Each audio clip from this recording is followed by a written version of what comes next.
both pre-race favourites for today's competition, with the 1997 world champion Chris McCormack having a lot to say about today's events. There's no real dominant swimmers that have made any of the teams. There's no Ben Sansons, no Waltons, and so I think you'll see a bigger group of guys in the front pack. It's a little bit like Ishigaki, I guess. The first race, there wasn't many of the super fish there, and a big group of us got away on the bike, and I can see the same thing happening here, but it tends to happen with the World Championships that everyone is prepared to work really hard on the bike, and a lot of gaps are closed, so don't be surprised if you have 50 or 60 guys getting off the bike together. I mean, there's no real faces here that we don't normally see on the circuit. I mean, Simon's been doing a lot more races this year, so we get to see him a lot more often than what we normally would, and you know, we've got pretty much everyone coming together. The only difference is the World Champs, it's the big event, and everyone likes to be, you know, probably an extra couple of % better than what they have been during the year, so I like to think I'm a lot better than that, than what I have been during the year, so I think it's sort of a good indication of how everyone is at their best, and the only thing about the World Championships is it's easy to get it wrong as well. You know, like you put all this preparation in this one day, and you can be a little bit off, or you can be spot on. Today's start list is made up of the world's top-ranked competitors. Hamish Carter, world #1. Watch out for McCormack, 97 world champion, and the defending champion Simon Lessing wears number 7. An electric atmosphere hangs over the start of the men's World Championship competition. This is an event that many have been waiting to see around the world. Defending champion Simon Lessing going for his 5th world title in this, the 10th anniversary of World Championship Triathlon for the International Triathlon Union. Well, as expected, it will be a very bumpy start, and Steve, all eyes will be upon the swim specialists, but of course, 1 or 2 of them absent, including the likes of Vignet, who has not been selected for the French team. I think we're going to see a very different scenario here. We've got used to seeing Craig Walton come out at the front, Benjamin Sanson from France, and Britain's Richard Stannard. And none of those 3 are racing here today. And really, there has been such a big gap in the previous World Cup events that I think we could well see a lot of the athletes stand together. Perhaps the favourite has to be Hamish Carter. He's been coming out 4th, 5th when all the big 3 swimmers have been there. Well, you're absolutely right, because Hamish Carter has got off to a good early lead. Looking to go with him is one of the French swimmers, Laurent Jonsal. We see Shane Reed and Craig Watson there. But Hamish Carter, who is the world #1, Barry, hasn't had the best of preparations for this World Championship, but looks to be focused at the start of this one. Well, Hamish, is, you know, when you have a year when you haven't had a lot of victories and you're still in the top 4 or 5 in the points for that year, that's an indication how internationally talented this man is. I know that he would love to finish the year off with a victory. He's never been able to get to the top of the podium at the World Championships, even though he's been the IOC President Cup winner. So I know he would love to finish this year off with a victory, particularly the year before the Olympic Games. Well, there's a good shot of 47, Matt Reed. We move a little further down and we spot number 7, Simon Lessing of Great Britain, the man with this unbelievable record, who some 7 years ago won his first world title here in Canada in 1992. He's taken 4 since then, and he looks to continue to rewrite the record books here in Montreal, going for his 5th World Championship title. Well, Lessing will not look to dominate the swim section. He'll look to stick with them, but he doesn't want to let them go too far ahead, and I'm sure many of the men have heard the story of the women's competition, and they will look to keep all of the leaders, including Hamish Carter in the swim, within their sights. When you take a look, without the wetsuit today, some of the runners were depending on that wetsuit, and really about a month or 2 ago, we would have said that it would have been a wetsuit swim here, but the weather has been so warm, 24 degrees, 25 degrees for the water temperature. I can't believe that. At our nationals a few years back, it was 16 degrees Celsius. So clearly, the no wetsuits will hurt some of the runners who would have been depending on them today. Doesn't seem to be hurting Hamish Carter at all. He continues to take them along and set quite a fierce early pace. Of course, Hamish Carter for New Zealand, who's come close to World Championship gold 2 times in his career to date. In 1993, he took the bronze medal. In 97, the silver medal. So Hamish Carter really focused to take the gold here in 1999. Shane Reed, his teammate, is tucked in right alongside him. So New Zealand currently lying 1st and 2nd. But as the camera position just pulls open a little wider in the blue, easy recognizable is Laurent Jonsal of France. And of course, Jonsal picked up a personal best in Newfoundland by taking runner-up position there, and that really has given the Frenchman a newfound confidence, not only in the swim but also in the bike and run sections. And from this camera angle, we now see the Frenchman just getting the advantage over Hamish Carter. They're nice and closely grouped together. We can see Simon Lessing in around about 7th or 8th position. He's the man to watch out for, and as expected and as tipped by our experts here in the commentary box, nothing too dramatic, no early clearly leaders, and of course, Barry, in complete contrast to that women's event. When you take a look, when you take away the swim specialists, and all of these athletes are very, very fine swimmers, but there's nobody who really tries to make the break in this particular group. And the fact that we had a long 1,500-meter swim, we didn't have loops today, the athletes had a lot more time to settle into a position, because often on those shorter loops, they get into trouble at the first 200 or 300-meter mark when they go around the buoy, and that can really break them up. Today, these athletes are very, very closely bunched after about 5.5 minutes of this swim. Well, also, Steve, it's worth pointing out that this rowing centre here really does make for quite a unique swim section. Just one lap. And, of course, many of the World Cups, we've had currents from rivers to deal with. We've had incredibly cold and then incredibly warm waters. It's safe to say that this is near perfect swim conditions. Oh, it really is. I mean, it's not far off swimming in a 50-metre pool, is it? And I think the water temperature is just about that as well. One thing, though, with the swimmers so closely bunched together, we saw how difficult it was for the women in transition. We've got a lot more male athletes here, and I think we may well be seeing problems, or certainly some very, very tight conditions. Well, Hamish Carter lies in second position, and in the early stages, your money must be with him. Twice on the podium in World Championships gone by, and the perfect preparation for these Worlds with that win in Hungary, round 7 of the World Cup Tour. Out of the water now come the men, and Laurent Jean-Salme has built himself up a comfortable lead to get into transition nice and early, and also without the bumping and barging of the masses behind him. Hamish Carter will be second out of the water, and also good to see Alek Rukasev, the Russian now racing for the United States of America, a former 1989 Russian swim champion, third out of the water. Shane Reed for New Zealand is also amongst them. Craig Watson for New Zealand is also amongst them. So Team New Zealand getting 3 into transition nice and early, and that is good news. Then come the masses behind them. We pick out Simon Lessing there, just at the back of the main group. He is very much in the chase. Rito Hug is also there for Switzerland. And we can also see Martin Kanavik of the Czech Republic. There is Hamish Carter, first in and looking to be first away. There is Simon Lessing, the defending world champion, number 7. Not too rushed, not too panicked, getting out and staying out of trouble. Also looking to go with him is Miles Stewart and Greg Bennett, both coming into transition together. 2 Australians have had a superb build-up to these World Championships, and definitely names to watch out for. Andrew Johns for Great Britain goes away, the man who won the World Cup prior to these World Championships in Lausanne, and really is brimming with confidence here in Montreal. Away they go. There'll be a small group that has the advantage over the main pack. The 1997 World Champion, Chris McCormack, he's also looking to get into the mix, a man who really does like to ride his bike with aggression and really will the others to go with him. So it's looking very busy out there, but Barry, one has the feeling that there is one big group about to form, because Carter and those first few who got away early just have around about a 20-second lead. Well, the first 30 or 40 seconds of this race is going to be very, very important. If a pack can get away, they may be able to stay away for the entire race, but if they get caught up, we may be looking at a race with 40 or 50 athletes all on the very same chase pack. Well, the likes of Chris McCormack, 45th out of the water, but still in with a chance of joining that big group that Barry Shipley was describing. As you can see, all heading on to the Jacques Villeneuve Formula One racetrack. They're very close indeed, and once they get into their rhythm and they get into their pace, we feel that there will be one big group to watch.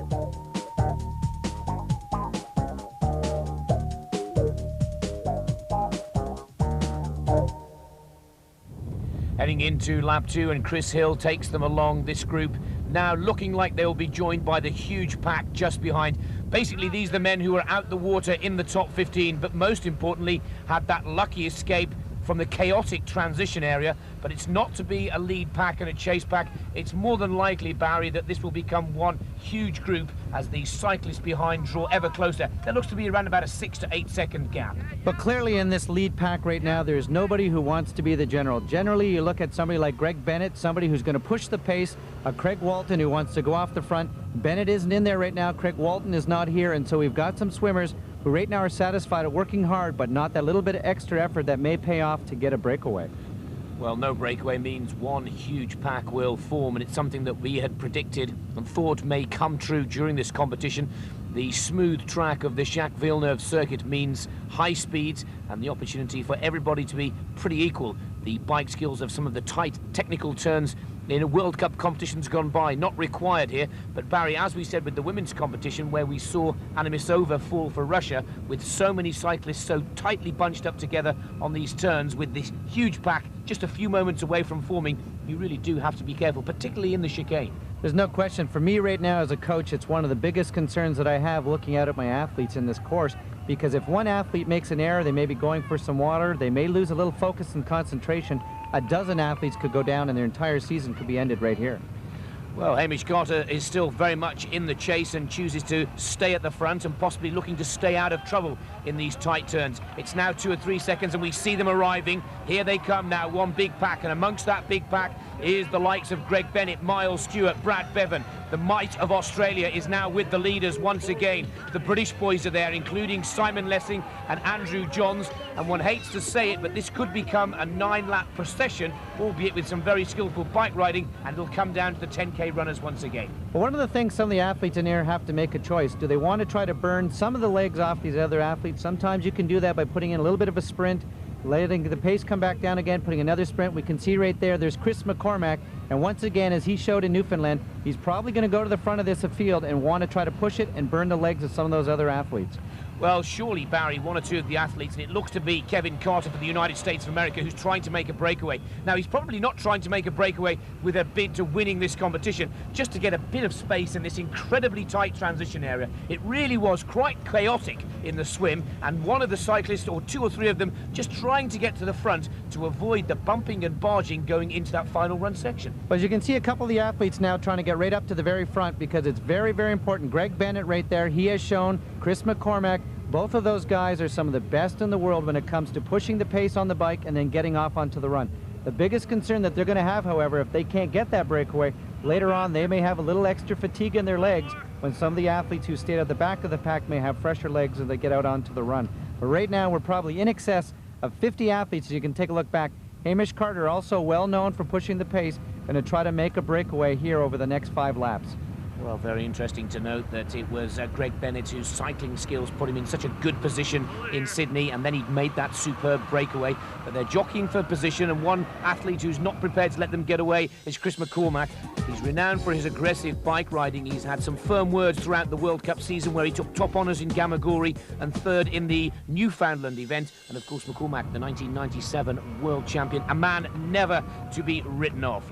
Well, once again, the lead changes, and number 41 goes to the front. That's Hector Llanos of Spain, another established bike rider, renowned for doing a lot of the work. And Barry, it must be easy for some of the other athletes who are just hanging back now and taking it easier, while the likes of Llanos and the likes of McCormack are doing all the work at the front of the pack. It really becomes a strategic place right now, because if we have a crash at some point over the next 3 or 4 laps, many of these athletes may be trapped on the wrong side of that lead group. So if you want to take a little bit of an easier ride at the back of the pack, very likely you may be risking going down, as we see almost 50 athletes making that corner. Some of these athletes, it's the first time they've been in a major race with that many other athletes close to them, and an error could certainly come as we have 4 more laps still to go here. Well, Kevin Carter for the United States of America has decided to make a break. He's had enough. He's renowned for his kamikaze approach to his bike riding, but not renowned for his 10K running abilities. But good to see the American say enough is enough. The 25-year-old from Colorado Springs, 15th in Kona, his best result, and Carter has said, I'm going to try and make this one and go it alone. But what's interesting to know, Barry, no one's going with him, so therefore they don't see him as a threat. Well, certainly the athletes know by this point in the season who has the ability to run off the bike. If you see a Chris McCormack taking off the front, there's no way that a Simon Lessing's going to allow that to happen. They see some of the other athletes. Here we can see Carter now. He seems to have about a 15 to 20 second lead and continuing to build on it, but the other athletes are at least a minute better, and if they can keep within 30 to 40 seconds, they're probably not going to be worried. Carter looking over his shoulder to see if anybody's coming. Right there, Chris McCormack, he knows that he's not that far down, and they're well into the course right now. Brad Bevan starting to push the pace on the Australian side. Well, this is a fantastic shot, because there's Brad Bevan, Greg Welsh and Chris McCormack all having a shot. Are you worried about the American going? No, we're not. They are in complete control here, and this is Team Australia once again, as we saw with the women's event, starting to dominate. There's 3 of them at the front. They're looking in complete control, and the communication, Barry, is very impressive. Yes, when you get to this point in the race, you have to start to ask yourself the question, do you want to hold back and wait to the run, or do you want to start to push it late in the bike course? Well, this graphic says that no one's going to push it. Consistency in all of the 9 laps in the men's bike ride. An average about 5 minutes 50 and 44 kilometers per hour. Well, Carter has made the clean getaway, and if nothing else, he'll get into transition first and have the chance to get the running shoes on, hook up or rack up the bike without this, the masses coming in. There's now over 60 cycle riders heading for the narrowest transition area we've seen all season on the World Cup, possibly the narrowest transition area ever in 10 years of World Championship triathlon, and this really will become a bun fight, and the experience really will come into play for some of the well-known triathletes in the final transition going into the 10K run. But hats off for Kevin Carter. He's made his name, got a bit of exposure for his sponsors. He comes into the transition first, and then they come flying in behind him. Andrew Johns has got a good position to get into his bike rack there. Also Jan Rahula spotted from the Czech Republic. But it's Kevin Carter, the American from Colorado Springs, who has got the opportunity to get in and out first, and in come the masses. This will be a very tight and tricky scenario. Oh, this is truly panic right now. If you take a look, if you're in the middle of that, you've got to be concerned. I can see Miles Stewart coming in right there. There's Hamish Carter. Simon Lessing's in there, so all of the athletes, but this certainly looks like a subway, and it's morning traffic time right now as these athletes are trying to find their bikes, trying to find their shoes and get out there. You can see Hamish trying to run throughout the bikes to get out. Dmytry Гааг right there is out. Chris McCormack, Lessing, Miles Stewart, Greg Bennett. So most of the major players are now have made their way and heading out of the transition zone, but it is very tight. Gilberto Gonzalez near at the pack. And right there, if you take a look, Oscar Galindez is running back and forth. He cannot find where his shoes are at. It's like the rush hour trying to get onto the tube station. It really is incredible. Helmets strewn all over the place, and it really has been a fight of elbows. They're all escaping. There's Miles Stewart with Rito Hoog of Switzerland trying to get away and trying to settle into their pace now. Let's just take a look at the confirmed fastest bike times. Oscar Galindez for Argentina, then Kevin Carter, actually the second fastest, although into transition first. And good to see the oldest man on the block, Rob Burrell, third quickest on the bike. Well, they're already settling into their stride. On the far left of your screens, we see Miles Stewart for Australia, and on the far right, the defending champion is Simon Lessing. Stewart there, number 11, settling into a good rhythm. Himself a former world champion back in 1991. But don't write him off, he was a bronze medalist last year in Lausanne. Going with him just behind is Dmytry Гааг, and also good to see Greg Welch there, also looking to stay in the mix. Switzerland in the chase with Rito Hoog just behind Greg Welch, and we're just trying to see who else is coming in a shot, making his mark, opening those long legs, that long stride pattern, and starting to make his mark nice and early, Barry. Simon Lessing, the defending champion. Hamish Carter now into this pack. You can see beside him Chris Hill, and these athletes right away are going to start to have to ask himself the question, is this pace too fast? Am I going out too hard? Because some of the athletes may just be caught up in the enthusiasm of the crowd and seeing that transition take off. The other side of the coin, if you don't go now, you're likely not going to have that ability to bridge back up later in the race. So many of these athletes right now are trying to get a sense of how far past that red line they're really going. Well, they're all stride for stride, rounding the turn, and Simon Lessing has fought his way to the front. Dmytry Гааг for Kazakhstan is now second. Tucked in behind him is Andrew Johns, winner of the last World Cup competition, coming into these Worlds. And then we see Miles Stewart just behind the second Brit in fourth position. Chris McCormack is there. They're all trying to stay with Lessing. They don't want him to go. Greg Welch looking a little tired, and Chris McCormack with that very sprightly stride pattern, trying to stay with the Brits, the Kazakhstan, and his fellow Australian Miles Stewart, who are starting to pull clear now. McCormack, the winner of this World Championship event back in 1997, and of course the great Greg Welch. It would be such a fairy tale come true if the man who won the world title in 1990 could take it again some 9 years on in 99. But for now, it's Lessing taking them along. Just on his shoulder is Andrew Johns, and we see the profile of Andrew Johns, the most consistent man on the ITU World Cup this season, with a most impressive first place in Lausanne as his preparation for these Worlds. By the second lap, a strong leading group had marked their authority on the run course. The defending world champion Simon Lessing forced a fast pace, but failed to break any of this group. In a scenario unfamiliar to Lessing, he was matched stride for stride by Dmytry Гааг, Miles Stewart and Andrew Johns. With no change to the pace or the leader, victory really could belong to anyone.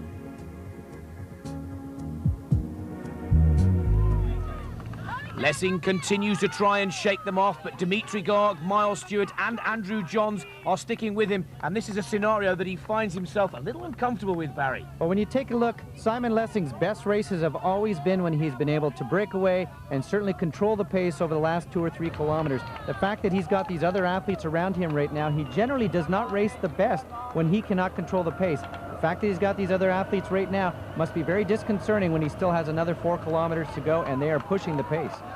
Well, he's splitting the pack up now, and they're starting to spread apart. There are just 4 with him. Good to see number 21 still keeping in touch. That's Martin Knavek of the Czech Republic, has raced very lightly this season, and he's on track for a very good finish indeed. But the medals will come from those leading 4. We've got Andrew Johns, Simon Lessing, Dmytry Гааг and Miles Stewart, as Eastern European hopes are kept alive with Knavek, and he's really pushing it out well. Last year, Martin was 5th place, so you know that that guy comes up big on very important races. But there's the runners in the field, that next bunch. Hamish Carter, Simon Whitfield from Canada, Hunter Kemper, and Greg Welch, Chris McCormack. So some brilliant runners in that chase pack. If anybody fails here, they'll be coming up from behind. Well, Lessing tries to drop the leaders once again and pick up the pace. You can see him putting the liquid on there. It's a lot hotter than many of us had expected for this September day here in Montreal. Dmytry Гааг is there going. Miles Stewart is 3rd. As the race continued, only one man had the strength and pace to stay with Simon Lessing. Going into the last lap, Dmytry Гааг and the defending champion would battle to the end. Well, we're reaching the closing stages of the 4th lap, and it's down to these two men. It's Great Britain versus Kazakhstan, and Simon Lessing picks up the pace once again. And Barry, this looks to me Lessing's race. He looks to have the strength. He's striding out. Miles Stewart drops 3rd, and Andrew Johns 4th. There's no question. When you take a look, Simon Lessing knows the brilliant sprinting capacity of Miles Stewart. He does not want to be with him with 200 meters to go. Miles won the World Championship in 1991 by doing that, and you can see right here, Lessing now starting to put the hammer down. They're less than 500 meters from the finishing line. Miles Stewart far enough back that sprintability is not likely to be a factor. Well, it's looking like Lessing has got his 5th world title, but here comes Гааг. Goodness me, the Kazakhstan athlete is coming back at Simon Lessing. He's got a much quicker frequency in his stride pattern, and he's drawn clear. Lessing cannot believe it. Kazakhstan has a world champion. Dmytry Гааг has the speed, has the strength. Lessing cannot answer. Lessing cannot go with him. And what a surprise. An amazing shock here in Montreal, because Dmytry Гааг has taken the 1999 World Triathlon Championship. Lessing turns his head, hoping to hold on for silver. What a superbly timed run from Гааг, who now can afford to slow right down into the line. 400 meters to go. He saw that Lessing was tiring, changed up a gear, and takes gold. The first time ever an athlete from Asia has won a World Championship gold medal in triathlon. Гааг is exhausted, but what a finish. Lessing cannot believe it in taking the silver, and Miles Stewart looks to hold on and bring the bronze for Australia. An amazing finish to this World Championship competition. How about that, Barry? We could not have predicted that finish. You've got a 4-time world champion coming down to the finishing line. You've got to believe you put your money on him. But Dmytry Гааг was a man today. Andrew Johns, the most consistent man of the year, coming in across the line in 4th. In 5th place right there, a brilliant job. Rita Hugh from Switzerland, and Simon Whitfield, Hunter Kemper from the United States, the two young guys coming through big. Well, confirmation of the result. Dmytry Гааг, the surprise winner here in Montreal. Lessing, the runner-up. Miles Stewart and Andrew Johns in 4th position. As pointed out by our expert in the box, a fantastic sprint finish for the lower places, with Simon Whitfield 7th for Canada, Hunter Kemper for the USA 8th. I think the race went pretty much as I thought it would. It was pretty close on the swim. Everybody came out together, and then the bike was really just a question of going around. I knew on this type of course that nobody was going to get away. I knew it was going to come down to the run, so and obviously we took it out. Everybody took it out really fast, and one by one people started to fall off the pace. I kept the pace quite hard all the way through. I was pretty much putting everyone through. At about the last turnaround, I managed to make up a little bit of a lead, and I thought, right, that's it. I put in a bit of a spurt over the last kilometre, but Dmytry, basically caught me up and sprinted past me in the end. There's nothing I could do about it.